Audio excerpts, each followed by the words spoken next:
விஜய் அவர்கள் கட்சி தொடங்கியதிலிருந்து ஒரு பெரிய நேரேஷன், தற்கொலை கூட்டம் அப்படின்னே கொண்டு போய்கிட்டு இருக்காங்க. அரசியல் புரிதல் இல்லாமல் அவங்க களத்துக்கு வராங்க, பேசுறாங்க, உணர்ச்சி வசப்பட்டு பேசுறாங்க, அந்த ரசிக மனப்பான்மையோட பேசுறாங்க. இவங்க எல்லாத்துக்குமே உள்ள ஒரு என்ன இருக்கு அப்படின்னா, அவர் வருவாரு, ஒரு நல்லாட்சியை கொடுப்பாரு. அது எப்படி கொடுப்பாரு, ஏன் கொடுப்பாருலாம் தெரியாது. வருவாரு, நல்லது பண்ணுவாரு, ஊழலுக்கு எதிராக நிற்பாரு, மக்களுக்கு நல்லது பண்ணுவாரு அப்படிங்கிற ஒரு நம்பிக்கை இந்த எல்லார்கிட்டையுமே இருக்கு. அந்த நம்பிக்கை தான் நம்ம பார்க்கணும்.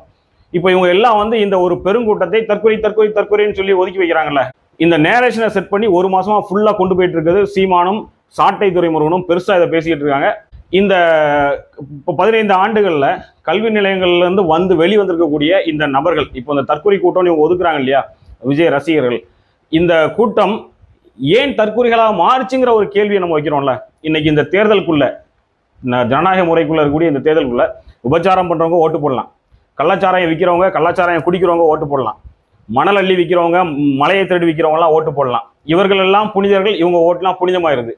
ஆனா இப்போ இந்த இளைய தலைமுறை கல்லூரிகள்லேருந்து வெளியே வந்து ஒரு ஃபேன் ரசிக மனநிலையில் இருக்கக்கூடிய இளைய தலைமுறையோட ஓட்டு மட்டும் ஒரு தீண்டாமையான ஓட்டு மாதிரி, தீட்டான ஓட்டு மாதிரி ஒரு இல்யூஷனா, ஒரு நேரேஷனை அவங்க செட் பண்ணிட்டு இருக்காங்க. இது எவ்வளவு பெரிய ஆபத்தான ஒரு விஷயம்.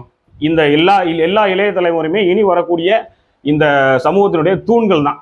அவங்க தான் இனி இந்த சமூகத்தை வந்து எல்லா வகையிலையும் ஆக்கிரமிக்க போறாங்க. அரசு அதிகாரிகளாகவோ, தொழிலதிபர்களாகவோ, அரசியல் தளத்திலேயோ ஆக்கிரமிக்க போகிறது இவங்க தான். இவர்களை வந்து ஒட்டுமொத்தமாக ஒரு லேபிள் பண்ணி இவங்கெல்லாம் தற்கொலைகள் சொல்றது வந்து எவ்வளவு அசிங்கமான, ஒரு கேவலமான ஒரு பார்வை, அரசியல் பார்வை அப்படிங்கிறத நம்ம யோசிக்கணும்.